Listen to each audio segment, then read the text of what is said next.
EA's official Skate FAQ is very clear about what 2025's new early access iteration represents for the series as a whole.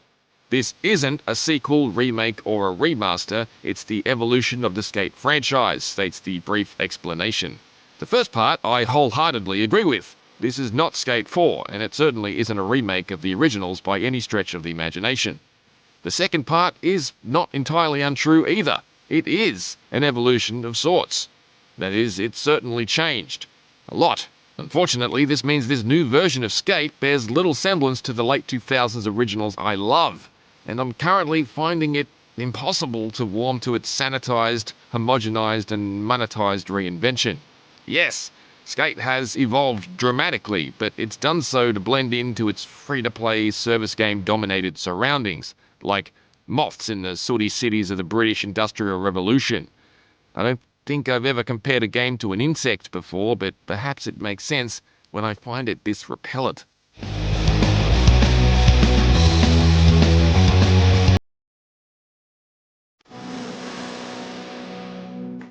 Before I get too deep into why it's off-putting, there are a couple of true strengths that I can identify in Skate's early access launch. The first of which are the sound effects. When it comes to capturing the nuanced array of skateboarding sounds, the hiss of spinning wheels, the friction of plywood on varied surfaces, and the clink of metal on metal, the team has done a terrific job.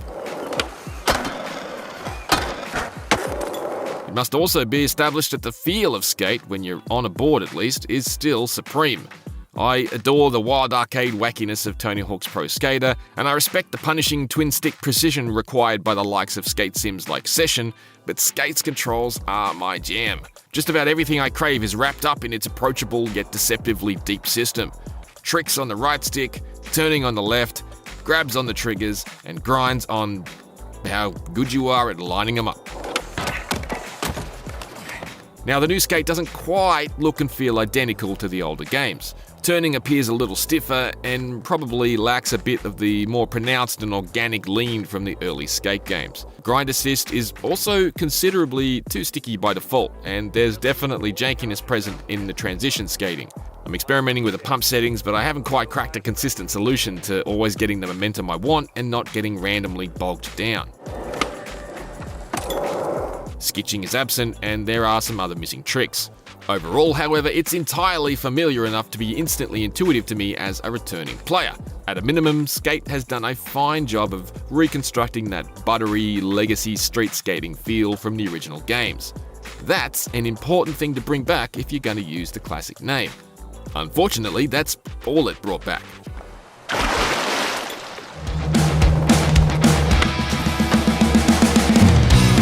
Making Skate an exclusively online experience was an immediate and utter mistake. During my first session on the day of its early access launch, I was unceremoniously disconnected during a random challenge and kicked out of the map back to the main menu. The error message here was comically emblematic of my thoughts on the overall situation. Something went wrong. Yes, something clearly went wrong with Skate, but it went wrong long before I started playing.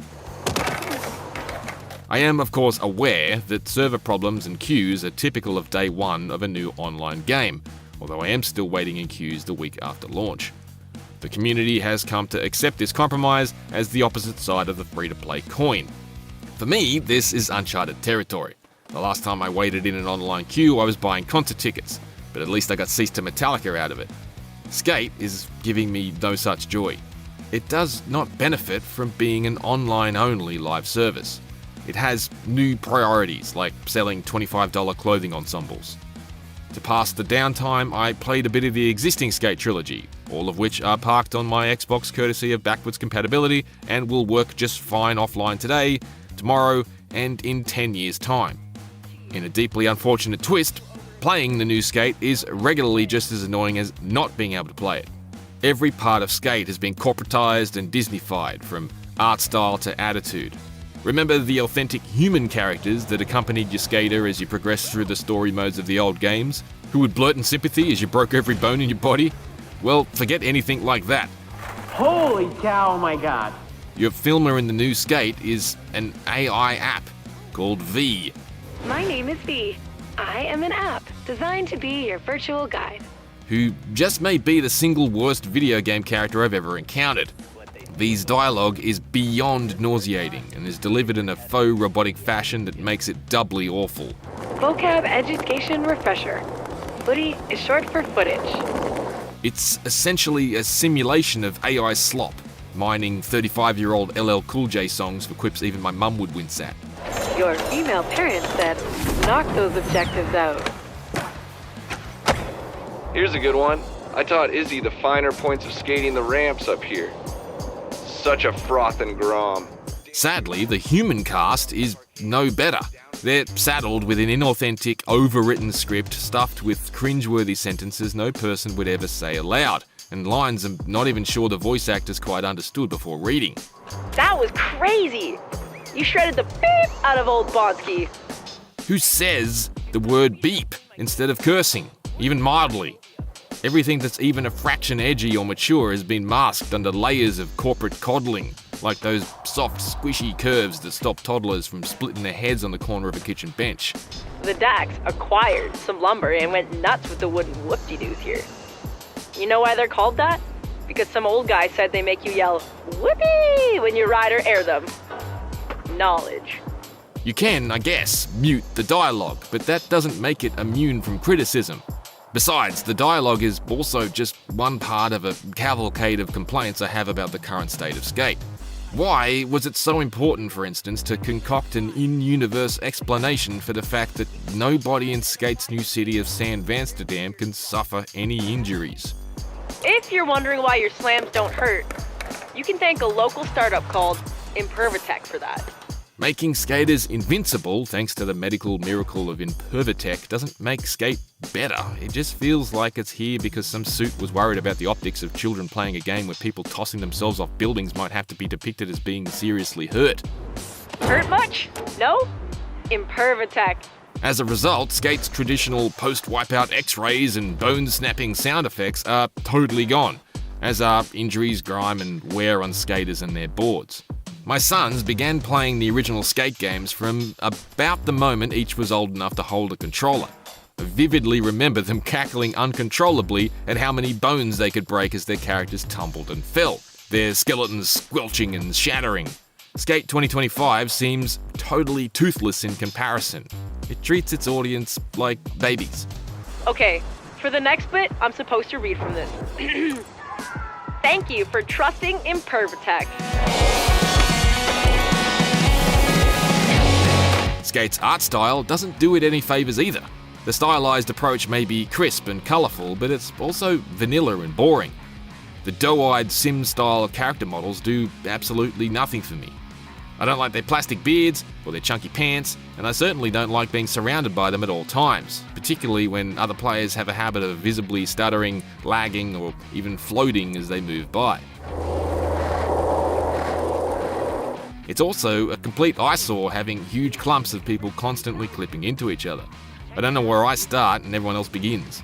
There's also a real sterility to the city that the simplified visual style can't shake. Plain walls, impossibly clean surfaces. San Vansterdam just isn't a place that feels legitimate or lived in. It feels fake because it looks fake. There's not enough granular detail or texture. Hell, sometimes there's no texture at all, like when the roads appear to glitch and turn into a featureless, uniformly black surface. That happens a lot. The map is a largely flat downtown area, broken up into 4 quadrants that aren't particularly distinct from each other. You can skate across it in about 2 minutes. There's no zany hill descent or dam drop or wild spillway, nothing I'm drawn to gravitate towards like I am in Skate 2's San Vanalona.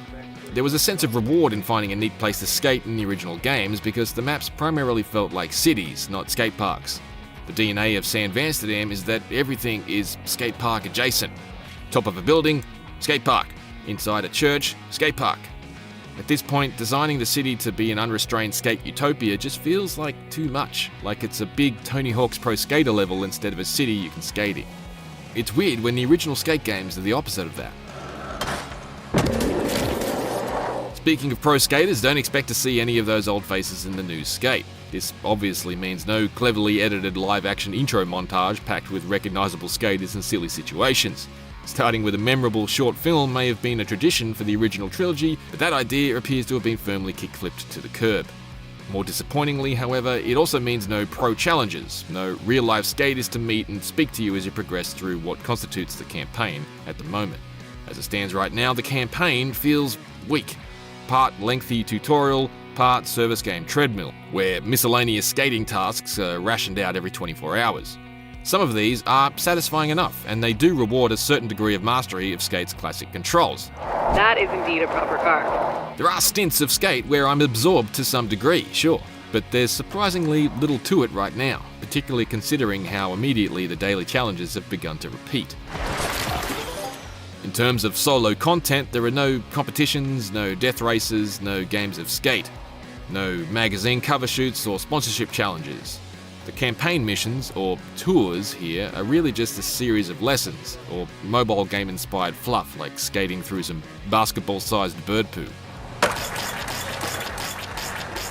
It's clumsily paced too, since the only way to unlock new tours is to complete an extensive set of goals from the trick challenges that are refreshed on a daily basis. That is, many hours after completing a daily objective that required me to do multiple manuals, I found myself sleepwalking through a separate tutorial mission about how to manual. Excellent, you've got it. The whole progression loop is simply geared around collecting enough in-game currency to open loot boxes. Want to rank up? You need to return to the store to trigger that.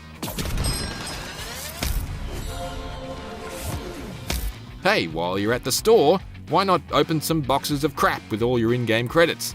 I didn't bother opening any of them for the first few days because I wasn't interested, but I eventually realized the boxes also contain additional reputation points that are important for leveling up your neighborhood rank and unlocking new fast travel spots, so you basically have to open them.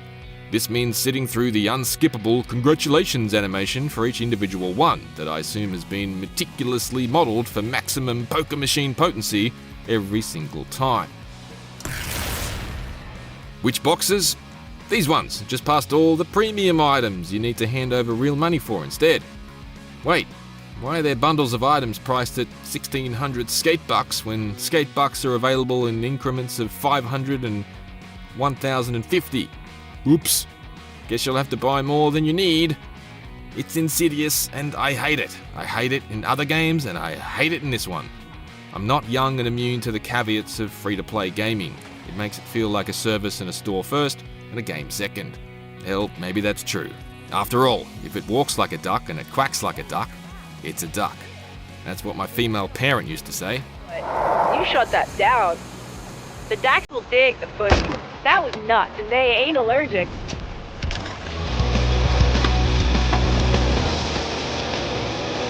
If I said there weren't times when playing the new early access Skate when I found myself hooked on clearing a task or engaged in executing an impromptu line I challenged myself to make, I'd be lying.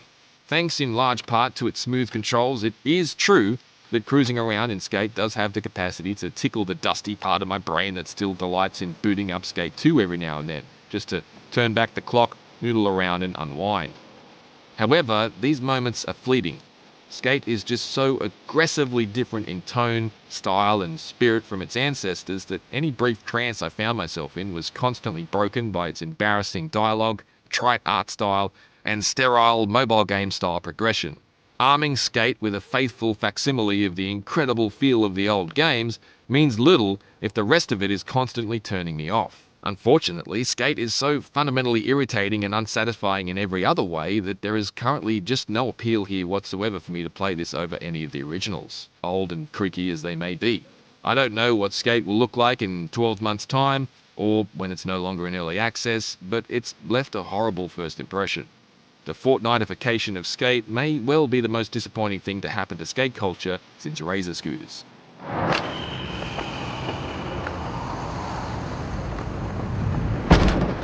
For more reviews, check out our verdicts on Dying Light the Beast and Silent Hill F. And for everything else, stick with IGN.